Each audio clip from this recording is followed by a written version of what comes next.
Hello, my name is Albie. This is going to be a little quick video that will hopefully be useful as kind of guide to explain furries to people who are not in the community. So I'm making this for my family because I put some kind of furry adjacent things like fursuit spray and a lanyard and some badges and stuff for conventions in my birthday wish list. But if you want to send this to your family or anyone in your life who may not know the most about furries or may have been fed some misconceptions, then feel free. This is for anyone to use. And know that I will be going into my personal experiences and my personal involvement in the fandom. So this may not fit everyone's experience, but I did try to, include the basics and the defaults of things. So let me get into it. This is all about furries. There are many definitions of furry as everyone participates in the community differently. The one that you'll get if you look it up is a person with interest in anthropomorphic animals, but that is super vague and not helpful in any way because anyone can have an interest in anthropomorphic animals. If you watch, Robin Hood, the Disney version with the fox, you could be like, oh, that's a cool design, but that doesn't necessarily make you a furry. A furry is anyone who considers themselves to be one. There's no actual barrier to entry for the fandom and the community itself beyond the desire to be part of it, despite what many people might think. Some furries will create a persona, some make or wear fursuits, some attend meetups or conventions, and some will draw art, some like to write stories about anthropomorphic animal characters, and some just like to consume media, which, if you know me, you'd know that I was really into warrior cats, and they were personified in a way that made them interact with each other and their world like humans would. They have political systems and religions and things like that. And then there are other examples of anthropomorphic animal related media, like as I said, Robin Hood, Zootopia. If you've seen Cats the musical is basically furries, just with face paint instead of fursuits. You can be part of the fandom however you want to be. And as for what personas are, which you might have heard mentioned, those are a person's persona that is an anthropomorphic character. So, an animal with humanoid characteristics like the ability to walk on two legs, communicate, exhibit emotions that animals would typically not be able to do. And persona is obviously a play on words with the word persona. So, because you're wearing fur, or fake fur, and also, for the word persona also includes people who have like bird characters or lizard or fish characters. So you might not have fur. You don't have to have fur to have a persona. But these personas are often created with people's favorite colors or colors that they enjoy, or animal species that they enjoy. Sometimes combined into like hybrids. Mine, for example, is a fox with horns like a dragon. And, I like foxes, I like dragons, I smush them together.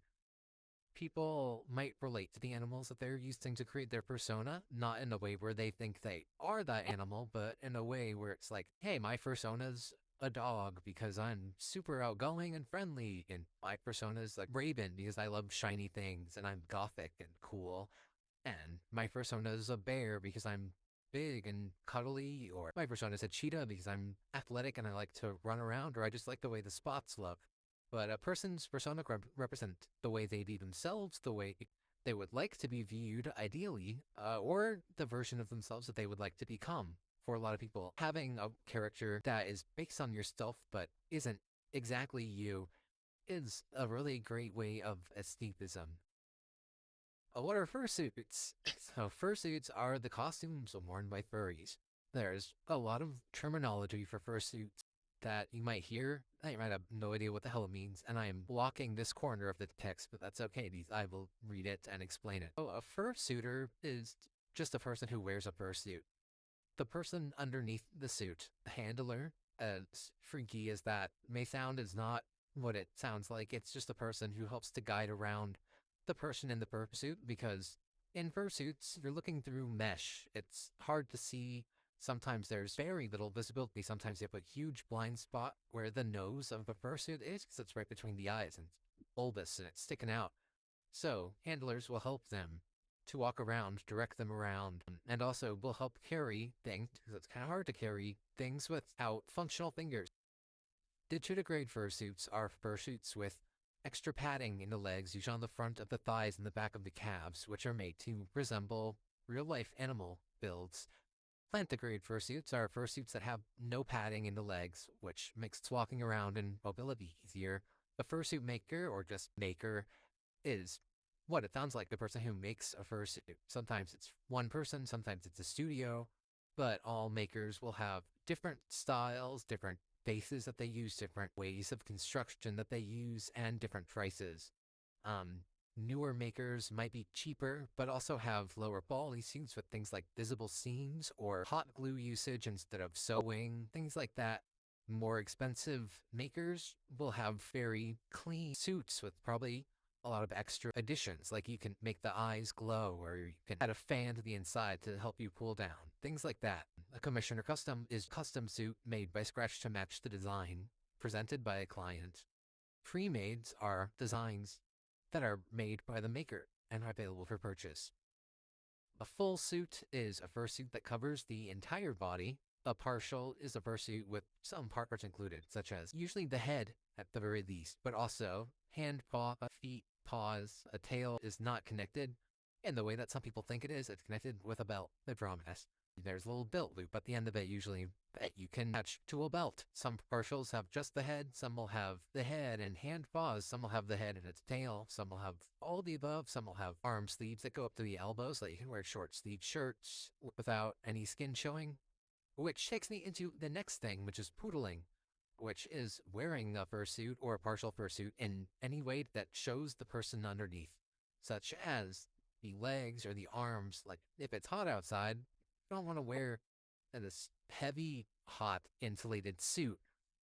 You might just be wearing the head and the paws, but also be wearing like maybe a tank top or something. So your arms will be skin out. And some people will say that that ruins the quote unquote magic. As much as being in fursuit is a performance, it's not the obligation of the person in the fursuit to make themselves overheat. These are some fursuit styles. On the left, you have toonie styles. That's definitely more Western, more based on things like Disney. They'll have usually the larger snouts, which does provide that, blind spot in between the eyes, unfortunately. Kimono suits, the face is a bit rounder, the eyes are usually bigger, the snout is less extended, and the mouth is typically less open. Some people will say that that makes it harder to breathe. The mouth is usually what provides the majority of the ventilation. It's up to people to decide what they like most. These are some more styles. You have realistic, where these look like literal animals. And there are lots of other types of fursuits, like the first one that you'll see that's called a proto-gen, but those suits are obviously a little bit harder to clean because you've got electronic stuff in there.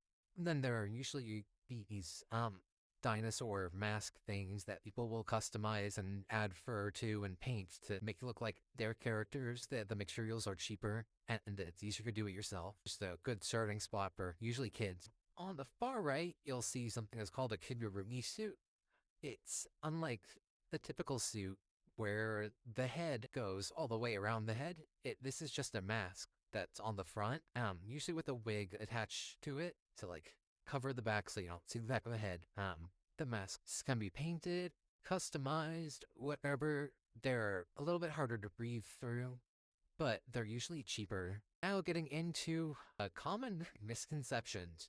You'll hear things like, being a furry is a fetish thing, and all furries have sex in the suits, and furries are attracted to animals, they think they're animals, they abuse animals, they're weird, they're freaks, they're gross, they smell bad, they're sweaty, they're losers, they want litter boxes in the schools, they bark at people, all of that stuff. Let me go over a few of those more major points, starting with a claim that furries believe that they're animals. This is false. Furries don't believe that they're animals any more than someone dressing up as a ghost for Halloween believes that they're actually dead. Furries merely dress up as anthropomorphic animals as a way of self-expression, kind of like cosplay. The only difference is that furries are not dressing up as a character from an existing franchise, but they're dressing up as their own original character, which typically represents themselves. It's kind of like a personal mascot in a sense. being a furry is just a creative outlet and a hobby. It's not an identity in the same way that gender or sexuality is. People who believe that they were meant to be animals or that they were an animal in a past life are called furries or other kin. The vast majority of furries don't fit into the subgroup. I believe what I saw as a statistic was about 6% of furries fall into the furian or other kin subcategory. So it's definitely nowhere near the majority. And no, furries do not use litter boxes, nor do they want litter boxes in public spaces. That is a myth that has been consistently disproven, and it stems from litter being kept in emergency kits within schools in the case of the school shooting. And this fact was expanded upon as a means of political exploitation to mock and protest school bathroom accommodations such as unisex bathrooms for non-binary and transgender students. So it was just something to create more stigma around the community and to make fun of kids who have different interests and different hobbies and different identities. The next point I will be getting into that I hear the most often, I think, is people claim furries are attracted to animals romantically, sexually, whatever. This is false. Attraction to animals is called zoophilia, and acting on that attraction is bestiality, which is a crime. The vast majority of the furry community actively outs and shuns those who participate in either, and they are the ones who will be seeking justice and to get those people behind bars or the mental help that they need, because we are not that. The major difference between being attracted to a real animal and an anthropomorphic animal is the issue of consent. Real animals are not capable of consent, but characters with animalistic qualities that can communicate and act like humans and can consent if they're of age can consent. Yeah, no, furries are not, zoophiles, furries are not attracted to animals. Those who find furry characters hot, people's personas hot, fursuits hot, are no weirder than those who find, like, Lola Bunny from Space Jam or Nick Wilde and Judy Hopps from Zootopia to be hot. People will say that being a furry is a fetish. That is also false. There is nothing inherently sexual about being a furry, having a persona, or wearing a fursuit. The furry community is not about sex, but there is a sexual side. It's impossible to deny that there is a sexual side to the furry community because there's a sexual side to any subculture, like Renaissance fairgoers, gamers, sci-fi lovers, etc. In any spaces with adults, there's bound to be people that incorporate their shared hobby into their adult activities. This side of the community is kept separate from minors in the community, and just as furries will call out and ostracize zoophiles, they will do the same with those who may be predatory towards children or exposing children to things that are not appropriate. There are usually, in conventions, spaces that are protected by, you have to scan your ID to get in, and kids cannot go there, and that's where the adult things are happening, or the adult things will happen after dark, where kids are not allowed in the premises anymore.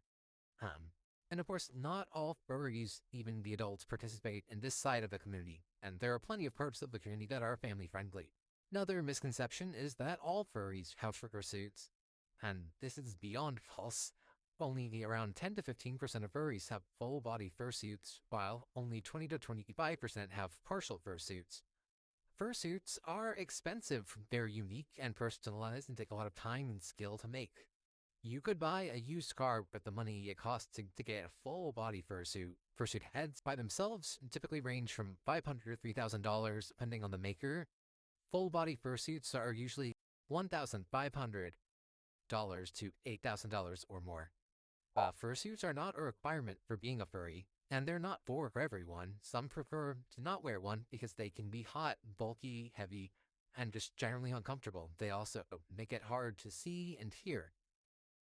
I'm personally only getting a partial because I can't physically produce sweat, so if I were to wear a giant heavy costume, I am pretty sure that I would overheat and pass out.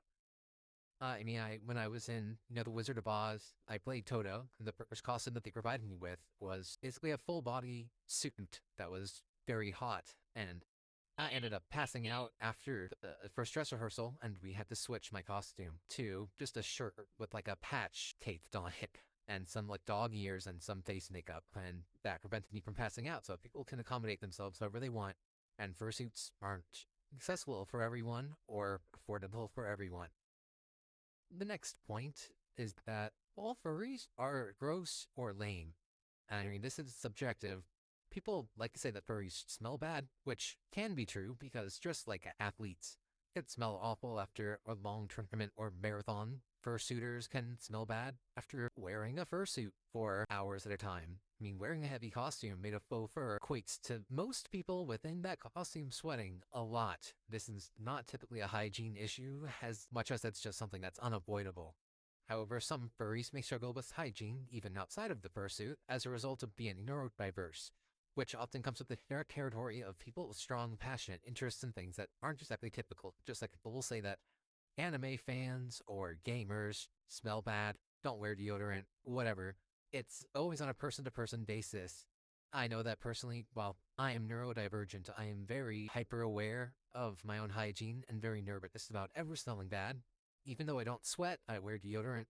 I wear perfume, but not excessive amounts. I shower very thoroughly, even though I'm disabled. I accommodate myself by using a shower stool so that I can shower all the time.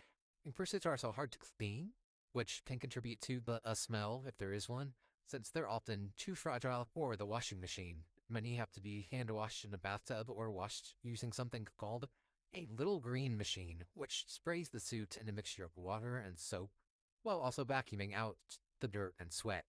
Fursuits have to be carefully dried, usually on a fan to avoid molding, and between washes, fursuits are often brushed and sprayed with disinfectant spray that both cleans bacteria and keeps the suit smelling nice.